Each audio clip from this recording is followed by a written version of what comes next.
자, 이처럼 사람의 이미지에 큰 영향을 미치는 헤어스타일. 그 머리빨의 혜택을 받지 못하고 있는 탈모인들을 위해 탈모 산업이 눈에 띄게 성장세를 보이고 있습니다. 그 규모만 연 3조에 달한다고 하는군요. 네, 그야말로 탈모 산업 전성시대가 아닐까 싶은데요. 과연 어떤 산업들이 존재하는지 탈모 덕분에 흥한 사람들을 만나봤습니다. 화면으로 함께 만나보시죠. 탈모 인구 1000만 시대. 탈모 산업 규모 연간 3조 원. 최근엔 탈모 전문 용품인 흑채가 홈쇼핑 광고에까지 등장했다고 하는데요. 다양한 모습으로 발전하고 있는 탈모 산업을 현장 박치기가 살펴봤습니다. 먼저 찾아간 곳은 강남의 한 모발 이식 병원.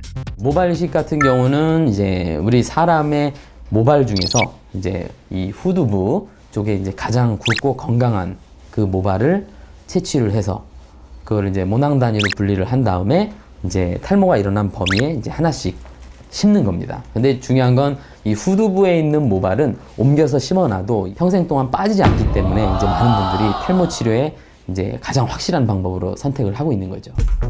이곳에서 제작진은 탈모에 대한 고민으로 상담을 받으러 온 20대 회사원 김종현 씨를 만날 수 있었는데요. 정확하지는 않은데 한 고등학교 2학년 정도에 시작됐어요.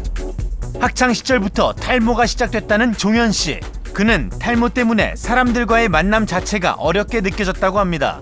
자신감이 많이 떨어지죠. 이렇게 그 사람이 내 머리만 보고 있는 것 같고 뭐 가끔 가다가 뭐 머리 숱이 없네 뭐 이러면은 좀 주눅 들게 돼요.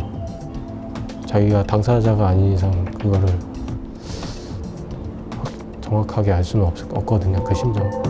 드디어 본격적인 탈모 검사가 시작되고 종현 씨는 진지한 모습으로 검사에 임합니다. 그는 현재 어떤 상황일까요? 이제 전형적인 M자형 탈모시고요. 저희 병원에 이제 가장 많이 오시는 유형이세요.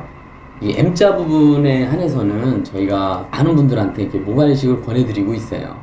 작은 수술이 아니기에 선뜻 결정을 내리기 어렵다는 종현 씨. 그는 모발 이식에 앞서 간단한 탈모 치료부터 시작하기로 합니다. 종현 씨는 언젠가 마음의 준비를 마치고 모발 이식 수술을 하게 된다면 꼭 하고 싶은 일이 있다고 하는데요. 친구들하고 이렇게 여름에 항상 친구들 이렇게 바다나 이런 데 갈 때 수영하면서 놀고 그럴 때 저는 항상 그냥 뒤에서 이렇게 지켜만 봤거든요. 같이 어울려서 이렇게 놀고 싶어요. 탈모에 대한 고민에서 자유로워진 종현 씨의 모습을 기대해 봅니다. 다음은 많은 탈모인들이 찾는다는 또 하나의 탈모 산업, 가발. 네, 저는 지금 이 탈모인들의 고민을 해결해주는 한 가발 업체 앞에 나와 있습니다. 안 되겠습니다. 제가 직접 들어가서 이 탈모인들의 해결책, 가발에 대해 알아보겠습니다. 네, 어서 오세요. 안녕하세요. 네, 안녕하세요. 안녕하세요. 연매출 20억을 자랑하는 가발업체 CEO 장만국, 장만우 형제. 근데 그러고 보니까 밖에 계시던 모델 분이시. 그러죠, 내가 이거 보세요. 시원한 성격. 우리 형님한테 형님도 한번 받아보세요. 시원한 외모까지 꼭 닮았습니다. 정도한 대통령. 두 분이 형제 관계세요? 네, 형님이세요. 제가 형이고 동생입니다. 너무 시원하고 보기 좋네요. 지금은 딱 얼핏 뵀을 때는 누가 형님이신지 누가 동생인지 잘 구분이 안 가는 것 같아요. 내가 형이 되어버리지 뭐. 이렇게 하면. 이렇게 벗으면 내가 또 형이 되버려. 다시 또. 그러죠. 탈모인으로서 같은 탈모인들의 고충을 덜어주기 위해 가발 사업을 시작했다는 두 형제. 자연스러운 헤어 연출을 위해 소비자의 입장에서 고민하고 연구해온 지 약 30여 년이 됐다고 하는데요. 대한민국이 세계적으로 가발은 최고예요.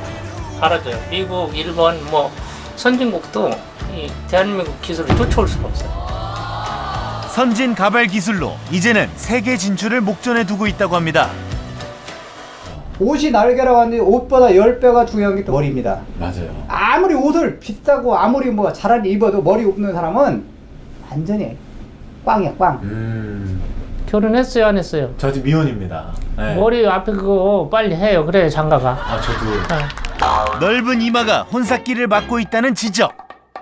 미래의 배우자를 위해 저도 가발을 만들어 보기로 했습니다. 제가 볼 때 이마가 굉장히 넓은 편이거든요. 그래서 제가 하는 것은 요렇게 본을 뜰 거예요. 아, 그렇죠. 이 얼굴하고 지금 이 얼굴하고는 적어도 7달에서 10달 차이는 나요. 잡아요. 이 얼굴하고 다시 한번 보여줄게. 이 얼굴은 21살이네요.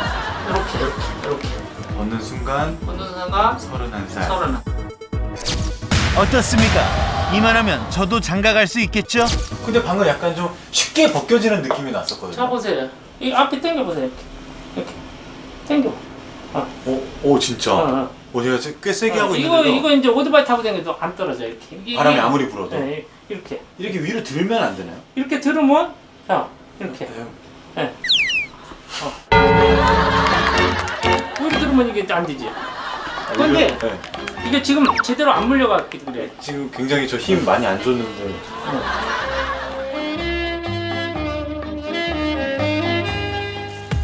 10년의 세월을 거스르는 가발의 효과를 기대하며 본격적인 가발 제작에 들어갔습니다. 그 첫 과정은 가발의 본을 뜨는 작업. 100% 맞춤 가발을 위해 꼭 거쳐야 할 작업이라고 하는데요. 여기 이제 그 머리 모양을 만들어요. 이어서 완성된 본의 모양에 맞춰 머리카락을 심는 과정이 진행됐습니다. 모심기 작업은 한 올 한 올 100% 수작업으로 이루어지고 있었는데요. 자꾸로 써야 돼 이게. 이 정도 범위를 하시려면 시간이 얼마나 걸리실까요? 그거 하려면 한 15일. 15일. 어느 정도의 기술력이 필요한지 알아보기 위해 제가 직접 모심기 체험을 해봤습니다. 다시 해야죠. 다시. 알겠습니다. 다시. 그렇게 하다가 손님 다 떨어져 나가거든요. 가발 제작에 있어 한치의 실수도 용납하지 않는 장인의 냉철한 카리스마. MC나 하시죠. 가발의 장인이 되는 길 결코 쉬운 길이 아니었습니다. 그렇게 10여 일의 모심기가 끝이 나고 완성된 가발들. 이 가발들이 고객의 머리에 안착하기까지 또 한 번의 중요한 작업이 진행됩니다. 없는 부분을 가려주는 데 그치지 않고 고객의 얼굴형에 맞게 스타일을 살려주는 작업인데요. 또한 같은 탈모인으로서 고객들의 고충을 함께 나누는 일도 장씨 형제의 성공 비결 중 하나였습니다. 나가서 스트레스, 집에서 스트레스, 다 스트레스야. 제대하고 나서 한 6개월을 고민을 해서 잠을 못 잤더니 거기서부터 한 6개월. 남일 같지 않은 손님들의 고민에 귀 기울일 수 있는 것도 이들의 특권. 마지막 머리 손질까지 가발 제작의 모든 과정이 끝이 났는데요. 어떠세요? 자 보시면 이렇게. 정말 10년은 더 젊어진 것 같습니다. 30여 년간 두 형제의 손을 거쳐간 수많은 탈모인들. 그 중에서도 특히 잊을 수 없는 고객이 있다고 하는데요. 학생들이 머리가 전체가 없는 학생들이 있어요. 죽으려고 떨어지려고 하는 것을 부모가 말려가지고 가발을 해줘가지고 그때가 내가 이렇게 해주셔서 학교에 잘 맞춰가지고 지금 결혼을 했습니다. 이런 분들도 있고 그럴 때 생각이 납니다. 가발 사업을 통해 탈모인들의 희망이 되어주고 있는 두 형제. 많은 표창과 상장들이 그들의 실력을 말해주고 있었습니다. 뭐 잠깐 뵀지만 이렇게 기술력이 대단하신 것 같은데 가발 사업을 시작하시게 된 계기가 궁금합니다. 다른 거 없고 머리가 없어가지고 한이 맺혀가지고 이걸 한 거예요. 한이 맺혀가지고 이 머리가 할아버지도 머리가 없으셨다고 하더라고. 아버님한테 들었거든요. 근데 우리 아버님도 머리가 없으셨어요. 큰형님은 미국 들어가셨는데 형님도 없고 둘째 형님도 없고 저도 없고 세 분 다? 네, 없어요. 우리 집 식구도 나 가발 쓴지 모르고 결혼해가지고 아이고. 신혼여행 갔다 와서 알았거든. 사기 결혼이었네요. 사기는 아니지. 갔다 와서 알았어. 그런데 상관없어. 동해물과 다 부르고 왔는데 뭐. 애들이 사춘기 때 네. 아이 뭐 간판에다 머리 없는 머리 저 있는 거 2개를 사진 딱 걸어놓고 광고하지. 차에다가 그렇게 하고 다니지. 그런 거 애들이 다 뭐 친구들이 뭐 알잖아요. 그렇죠. 그러니까 막 애들이 엉엉 울어가면서 아빠 나 학교도 못 다니겠다고 창피해서. 아들 본인은 당시를 어떻게 기억하고 있을까요? 있었죠. 사춘기 때는 더군다나 뭐 간판도 있지만은 차에도 많이 붙이고 다녔거든요. 지금도 싫어요. 그건 그때부터 트라우마가 있어서 그런지 차에 다니는 건 싫고 거부감이 있어요. 아버지의 일을 부끄러워했다던 바로 그 아들이 이제는 대를 이어 가발 사업을 돕고 있었습니다. 어릴 때부터 쭉 봐왔던 거기 때문에 그냥 자연스럽게 익숙해진 것 같아요. 지금은 제 일부러 좀 윗머리 살렸거든요. 머리 감고 나면 위에가 좀 적긴 해요. 테두리보다는. 약점을 강점으로 가발을 통해 인생 역전에 성공한 두 형제. 나에게 가발이란 예술이다, 예술. 무에서 유를 창조하는 거. 가발은 내 생명과 같은 그런 느낌을 받습니다. 어려운 놈들은 제2의 생명이라 제2의 생명. 이상 탈모인들의 희망이 싹트고 있는 현장에서 장성규였습니다.